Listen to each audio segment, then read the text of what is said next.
주 안에 사랑하는 의정부 비전교회 성도 여러분 반갑습니다. 3월 2일 목요일, 오늘 우리에게 주시는 하나님의 말씀은 사무엘상 18장 10절에서 16절까지의 말씀입니다. 먼저 본문의 말씀을 봉독하겠습니다. 그 이튿날 하나님께서 부리시는 악령이 사울에게 힘있게 내림에 그가 집안에서 정신없이 떠들어대므로 다윗이 평일과 같이 손으로 수금을 타는데 그때에 사울의 손에 창이 있는지라 그가 스스로 이르기를 내가 다윗을 벽에 박으리라 하고 사울이 그 창을 던졌으나 다윗이 그의 앞에서 2번 피하였더라. 여호와께서 사울을 떠나 다윗과 함께 계심으로 사울이 그를 두려워한지라. 그러므로 사울이 그를 자기 곁에서 떠나게 하고 그를 천부장으로 삼음에 그가 백성 앞에서 출입하며 다윗이 그의 모든 일을 지혜롭게 행하니라. 여호와께서 그와 함께 계시니라. 사울은 다윗이 크게 지혜롭게 행함을 보고 그를 두려워하였으나 온 이스라엘과 유다는 다윗을 사랑하였으니 그가 자기들 앞에 출입하기 때문이었더라. 아멘. 사람은 혼자서 살아갈 수 없는 사회적인 존재입니다. 그렇게 다른 사람들과 어울려서 생활하며 장단점을 바라보기 마련입니다. 어떤 이들은 그러한 장단점을 바라보며 교훈을 받기도 하지만 또 다른 이들은 자신과 비교하며 교만해하기도 하고 시기심으로 인한 열등감에 사로잡히기도 합니다.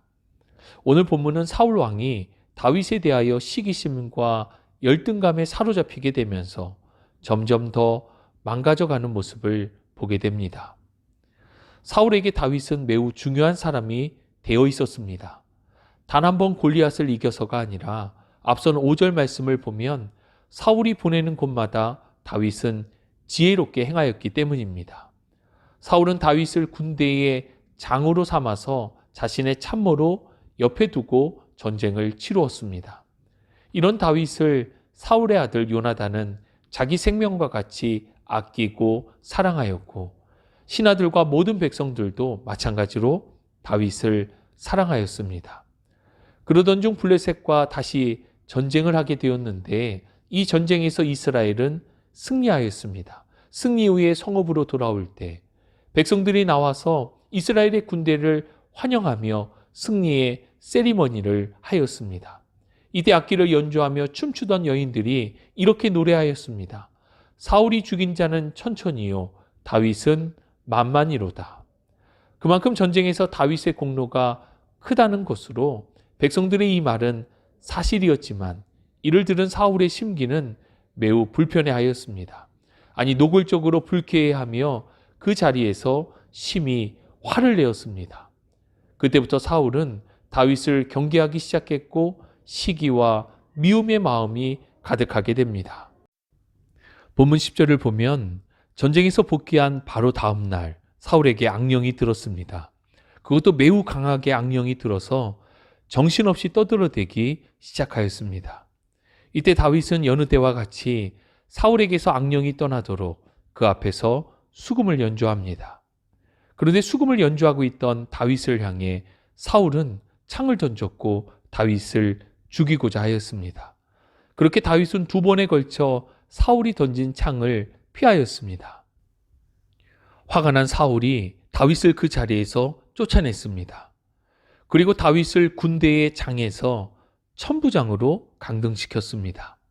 국방부 장관 또는 참모장으로 사울은 자신의 옆에 두었던 다윗을 천부장으로 삼은 것입니다.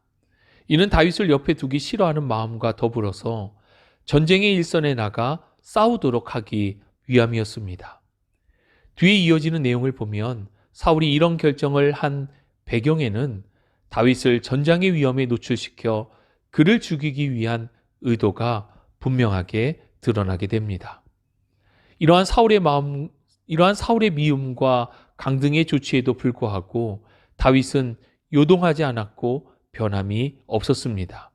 자신에게 주어진 천부장의 직책을 오고 가며 지혜롭게 감당하였기 때문입니다. 이처럼 지혜롭게 행하는 다윗에 대하여 서로 다른 2가지 반응이 있었습니다. 15절, 사울은 다윗이 크게 지혜롭게 행하는 것을 보고 그를 두려워하였습니다.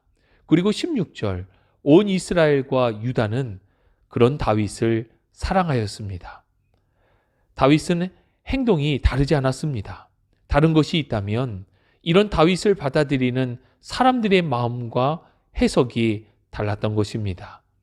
사울은 다윗을 두려움으로 받아들였고 사울을 제외한 온 이스라엘은 다윗을 사랑하였습니다.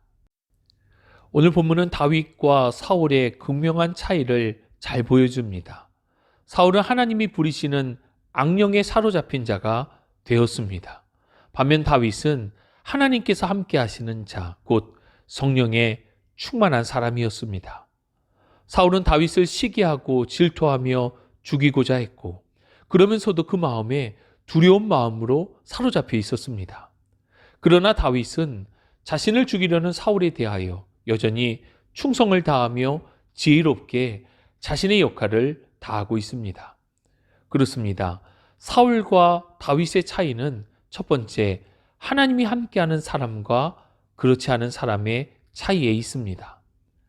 사울도 기름 부음을 받고 왕위에 올랐던 사람입니다. 사울이 왕위에 오를 당시의 모습을 보면 그는 누구보다도 겸손했습니다. 그리고 성령의 충만함을 입었던 사람입니다. 그러나 시간이 지나면서 사울은 하나님의 말씀보다 자신의 권위를 내세우는 사람이 되어 있었습니다. 그렇게 하나님의 말씀에 불순종하며 결국 그는 하나님과 상관이 없는 사람이 되었습니다. 이제는 오히려 악령에 사로잡혀서 정신을 차리지 못하고 오직 자신의 자리를 지키는 데만 급급한 사람이 되었던 것입니다.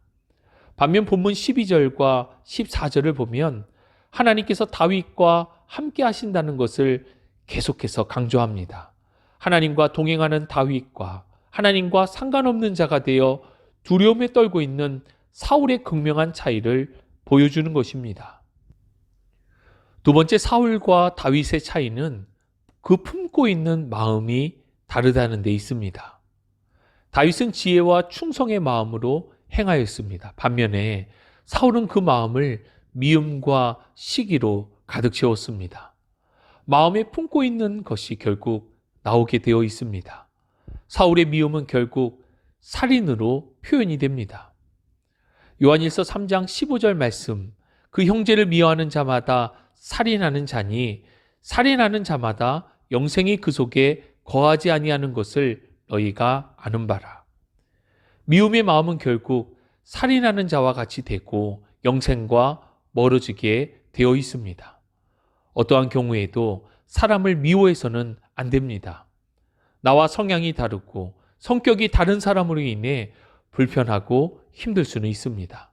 또 때로는 가슴 아파할 때도 있을 것입니다. 그러나 미워하는 마음을 품는다면 이는 결국 자신을 파멸로 이끈다는 사실을 우리는 기억해야 합니다. 오히려 우리에게 그러한 대상이 있다면 그를 위해 기도할 수 있어야 합니다. 왜냐하면 이것이 하나님의 뜻이기 때문입니다. 주 안에 사랑하는 여러분, 우리의 마음이 주님의 마음으로 충만하지 않으면 그 마음은 악한 영이 대신하게 됩니다. 이 악한 영은 미움의 마음, 시기의 마음, 질투의 마음, 교만한 마음으로 우리를 움직이게 합니다. 오늘도 주시는 말씀 앞에 오직 성령의 충만함을 구하며 그렇게 다윗처럼 하나님의 뜻을 따라 지혜롭게 행하는 복된 삶이 되실 수 있기를 주님의 이름으로 축복합니다. 하나님 감사합니다. 주님이 없는 나의 삶은 아무런 의미가 없음을 주님 앞에 고백합니다. 오직 주님 한 분만으로 충분합니다. 주의 성령으로 우리를 충만케 하시고 주님의 마음을 품고 지혜롭게 행하는 복된 삶이 되도록 우리를 붙들어 주옵소서. 함께 하심을 믿고 감사드리며 우리 구주 예수 그리스도의 이름으로 기도합니다. 아멘.